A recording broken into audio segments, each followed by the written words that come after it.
കൃഷ്ണ കൃഷ്ണ നീ ഇവിടെ ഒളിച്ചിരിക്കുന്നെങ്കിൽ എന്നോട് പറഞ്ഞൂടെ? എടാ കയ്യിന്ന് പോയടാ. എന്ത്? എടാ കല്യാണ ഡ്രസ് എടുക്കാൻ നാളെ രാവിലെ ചെന്നൈക്ക് ഫ്ലൈറ്റ് ടിക്കറ്റ് ബുക്ക് ചെയ്ത് കഴിഞ്ഞു. എടാ മണിയപ്പന്റെ കല്യാണ സ്യൂട്ടിന് വേണ്ടി മാത്രം 50,000 രൂപ അയാൾ മാറ്റി വെച്ചേക്കുന്നത്. എടാ ശാലുവിന്റെ ഡ്രസ്സിന് ഫാഷൻ ഡിസൈനർ എന്ന ഒരാളിനെ ഇങ്ങോട്ട് കെട്ടിയെടുക്കാൻ പോവാ, അത് തുണിക്കട സഹിതം ബാംബേന്ന്. എടാ ഈ കല്യാണം നടക്കാൻ വേണ്ടി അവ ഇത്രയും തരം താഴ്ന്ന കളി കളിക്കേണ്ട ഉദ്ദേശം എന്താ? ഇക്കണ്ട സ്വത്ത് മുഴുവൻ അടിച്ചു മാറ്റാൻ ആണല്ലോ. എങ്കിൽ അവൾ അയാളുടെ മോളല്ല എന്നുള്ള സത്യം അവനോട് പറഞ്ഞാൽ അവൻ നാണിച്ച് വാലും ചുരുട്ടി പോകില്ലേ? പോകും. പോകുന്നതിന് മുമ്പ് ഗണപതി സാറിനോട് സത്യം മുഴുവൻ തുറന്നു പറഞ്ഞാൽ അപ്പൊ കല്യാണ പന്തലിന് പോരെ ഇവിടെ 16 അടിയന്തര പന്തല് പൊങ്ങും. കല്യാണം നടക്കണം. കല്യാണം നടക്കുകയും വേണം, അവൾ അതിൽ കുടുങ്ങുകയും ചെയ്യരുത്. എന്നാൽ എനിക്കൊരു ഐഡിയ തോന്നുന്നു. സംഗതി പഴഞ്ചനാണെങ്കിലും ഫലം ഉറപ്പാ. പറ. അതായത് മണിയപ്പൻ അവളെ കെട്ടിക്കോട്ടെ. എടാ കെട്ടിയില്ലല്ലോ, പറഞ്ഞു തീരട്ടെ. ആദ്യ രാത്രിയിൽ പാല് കൊടുക്കുന്നൊരു ഏർപ്പാടുണ്ട്. എടാ കൊടുത്തില്ലല്ലോ, നീ ഒന്ന് അടങ്ങ്. എടാ പാലിൽ ഉറക്കക്കുളിയിട്ട് കലക്കി അവളെ കൊണ്ട് അവന് കൊടുപ്പിക്കുന്നു. ആവേശം മൂത്ത് അവൻ അവളെ കൊണ്ട് അത് കുടിപ്പിക്കുന്നു. സംഗതി എളുപ്പമായില്ലേ? അല്ല കുഴപ്പമാവൂല്ലേ? എന്നാ മറ്റൊരു ഐഡിയ ഒക്കെ എന്റെ അടുത്തുണ്ട്. പക്ഷെ അതിന് എനിക്ക് നിന്റെ സഹായം വേണം. അതെന്തോന്നു? ഇന്ന് രാത്രി 12 മണിക്ക് വൈകുണ്ഠത്തിലെ എല്ലാ ലൈറ്റും ഓഫ് ആവണം.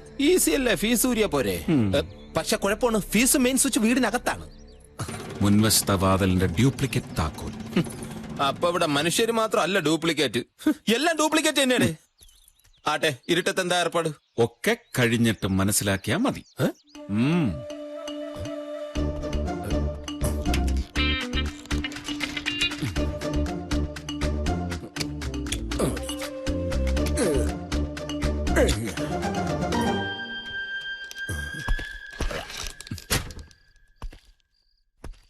ഞാനും ചെല്ലാം. ഇരുട്ടത്തവൻ എന്താ പരിപാടി? സംഭവം എന്തായാലും നേരിട്ട് കാണാം. അങ്ങോട്ട് ചെന്ന മുല്ലക്കലമ്പലത്തിലെ വെടിക്കെട്ട് പ്രമാണിച്ച് എല്ലാ ലൈൻമാൻമാരും അങ്ങോട്ട് പോയിരിക്കാ സാറേ. നാളെ വെളുപ്പിനെ ഒരു 11-11:30 വരാൻ നോക്കാം. മതി മതി മതി, സൗകര്യം പോലെ നാളെ വന്ന് നോക്കിയാ മതി. ഇതാണ് അവസാനത്തെ ചാൻസ്. അവൾ ഇങ്ങോട്ട് വരികയാണോ? ശരി.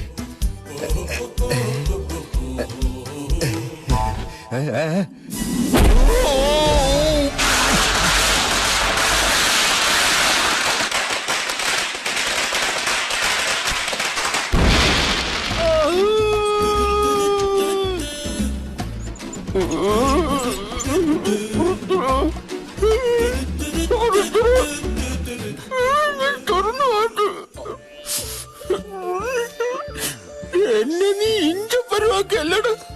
ഞാൻ എന്ത് തെറ്റടാ നിന്നോട് ചെയ്തത്? ഇടാ, നിന്റെ അടുത്ത് ഫ്യൂസ് ഊരാനല്ലേ പറഞ്ഞുള്ളൂ. അടിക്കാൻ ഊങ്ങിയ കൈയുടെ ഇടയിലോട്ട് വന്ന് കയറാൻ ഞാൻ പറഞ്ഞോ? അനുഭവിച്ചോ?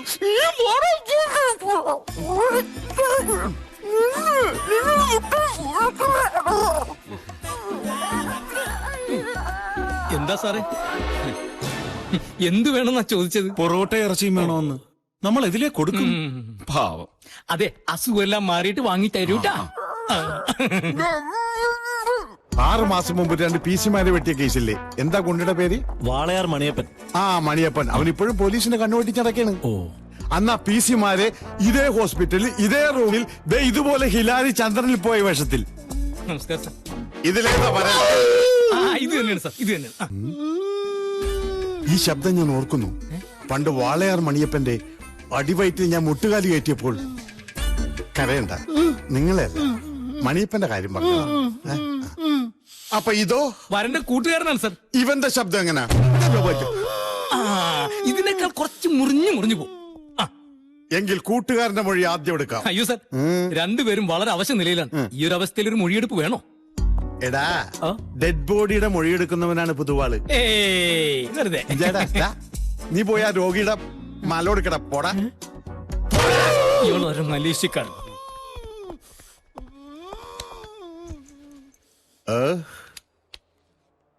Hello, mike testing. എന്താ പേര്? പുൽപ്പരാജ് എന്നാണ് സാർ.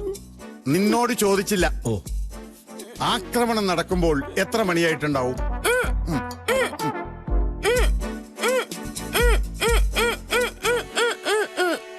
12 മണി. അടിച്ച് ചുരുട്ടി ഈ പരുവാക്കി എടുക്കാൻ എത്ര സമയം എടുത്തു? വെറും 2 മിനിറ്റ്. കേസ് തള്ളി പോകും. എത്ര പേരുണ്ടായിരുന്നു ആക്രമിക്കാൻ? ഒരേ ഒരാൾ. ആട്ടെ, ആളുടെ രൂപം എങ്ങനെ? കുള്ളനാണോ അല്ലെങ്കിൽ എത്ര അടി പൊക്കമുണ്ട്?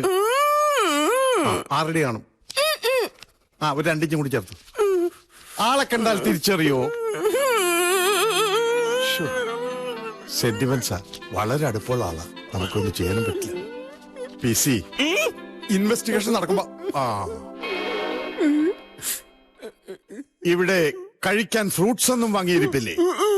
വെറുതെ അല്ലടാ 2 മിനിറ്റ് കൊണ്ട് നിന്റെ മോന്ത ഇതുപോലെ ആക്കിയത്. പണ്ടൊക്കെ ഞാൻ മൊഴിയെടുക്കാൻ വേണ്ടി പോകുമ്പോ എന്തോരം ഫ്രൂട്ട്സ് പെറുക്കിക്കൊണ്ട് പോണെന്ന് അറിയോ? വെറുതെ അല്ല, മൊഴിയെടുപ്പെന്ന് പറയുമ്പോ ചാടി ഇറങ്ങി പോരും. കൊല്ലി ഞാൻ ഒരു ചെറുനാരങ്ങ പോലുമില്ല. എന്താ ഇത് ഭഗവാനെ? ഏത് കണ്ണ് ചോരയില്ലാത്തവന് ഈ കൊടിഞ്ചേരി ചെയ്തത്? ഇതിലേതാ ജയരാമൻ? അത് സാർ, ഇതാണ് ജയരാമൻ, അത് ഉൽപ്പല. അതേന്ന് പറയുക. മതി മതി മതി മതി, താടിയല് പൊട്ടിയിരിക്കുക, അതുകൊണ്ട് വായും കൂടെ ചേർത്ത് ബാൻഡ് ചെയ്തിരിക്കുന്നത്. സാർ, ഇതെന്താ? ഇത് ആളെ തിരിച്ചറിയാൻ വേണ്ടി ഇപ്പൊ ഓർഡർ ചെയ്ത് ഉണ്ടാക്കിച്ചതാ. എന്റെ കൃഷ്ണ, ഡെഡ് ബോഡിയെ വെക്കുന്ന പോലെയാണോ വെക്കണേ? ഇച്ചിരി മാറ്റിവേ.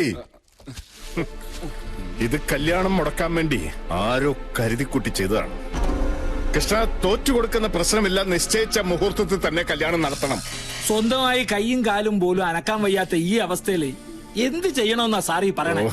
ഡോക്ടറെ, ഇന്റൻസീവ് കെയറിൽ നേരെ കതിർ മണ്ഡപത്തിൽ പോയി താലി കെട്ടിയ സംഭവം നമ്മുടെ നാട്ടിൽ ഉണ്ടായിട്ടില്ലേ? അങ്ങനെ ഒന്നാണ് ഇതെന്ന് കരുതിയാ മതി. പിന്നെ ജയറാമിന്റെ അച്ഛനോടും അമ്മോടും പറയണ കാര്യം അത് ഞാൻ ഏറ്റു. അത് നമുക്ക് സാറിന്റെ ഓപ്പറേഷൻ ഒക്കെ കഴിഞ്ഞു വന്ന് ഡോക്ടറെ, ഓപ്പറേഷൻ കഴിഞ്ഞാൽ ഞാൻ ജീവനോടെ ഉണ്ടാവുന്ന വല്ല ഉറപ്പുണ്ടോ? എനിക്ക് 100% ഉറപ്പുണ്ട്. എന്നാ എനിക്ക് ഉറപ്പില്ല. ജയരാമ മോനെ, നിനക്ക് എന്തെങ്കിലും ഒന്നും മിണ്ടാമോടാ? ഈ അവസ്ഥയിൽ നിനക്ക് കല്യാണത്തിന് സമ്മതമാണെങ്കിൽ നീ വേദനിപ്പിക്കാതെ പതുക്കെ ഇങ്ങനെയൊന്ന് ആട്ടിക്ക്. കണ്ടോ, തലയാട്ടി. അതെ, വേണ്ട തലയാട്ടിയത്. അതെ, ആണോ? ജയരാമൻ സാറിനും കാണത്തില്ലേ ആഗ്രഹം സൂട്ടും കോട്ടും ഇട്ട് കതിർമണ്ഡപത്തിൽ കയറി ഇരിക്കണമെന്ന്? പിന്നെ കല്യാണം എന്നൊക്കെ പറയുന്നത് ഒരാളുടെ ജീവിതത്തിൽ ആകെ ഒരു തവണയല്ലേ ഉണ്ടാവൂ. വന്നേ, എന്റെ മുറിയിൽ പോയി വിശ്രമിക്കാം. നിർത്തിക്കേ. എന്നാ മോനെ, ദേ വീണ്ടും ആട്ടി. കണ്ടോ കണ്ടോ, അവന് സമ്മതമാണ്. ഇനി ആരെന്ത് പറഞ്ഞാലും ശരി, ഒക്ടോബർ 2-ാം തീയതി ജയരാമൻ എന്റെ മോളുടെ കഴുത്തിൽ താലി കെട്ടിയിരിക്കും. മോളെ, ഏതൊക്കെയാണ് കല്യാണ വണ്ടികൾ? അത് വരന്റെ കൂട്ടുകാരന്റെ വണ്ടിയാണ് സാർ. അവൻ അവിടെ പോയിട്ട് എന്ത് കാണിക്കാനാണ്? മര്യാദക്ക് സദ്യ കഴിക്കാൻ പോലും അവന്റെ കൈക്ക് സ്വാധീനമില്ല. ഇതാണ് സാർ വരന്റെ വണ്ടി. അപ്പൊ വരാത്ത വണ്ടി ഏത്? വണ്ടി 2 വന്നു സാറേ. വരന്റെ വണ്ടി എന്ന് പറഞ്ഞാൽ ചെറുക്കന്റെ വണ്ടി. എന്തായാലും ആശുപത്രി കിടക്കുന്ന ആംബുലൻസിൽ പോലീസ് എസ്കോർട്ടോടെ കല്യാണ മണ്ഡപത്തിൽ പോയി കല്യാണം കഴിക്കാൻ യോഗം കിട്ടിയ ഈ ലോകത്തിലെ ഏറ്റവും വലിയ VIP ആണ് ജയരാമൻ. രാവിലെ വരനെ കയറ്റുന്നതിന് മുമ്പ് 2 വണ്ടി ചെക്ക് ചെയ്യാം. അതെന്തിനാ സാർ? വല്ല ബോംബുണ്ടെങ്കിൽ എന്താ പേടിപ്പിക്കണ?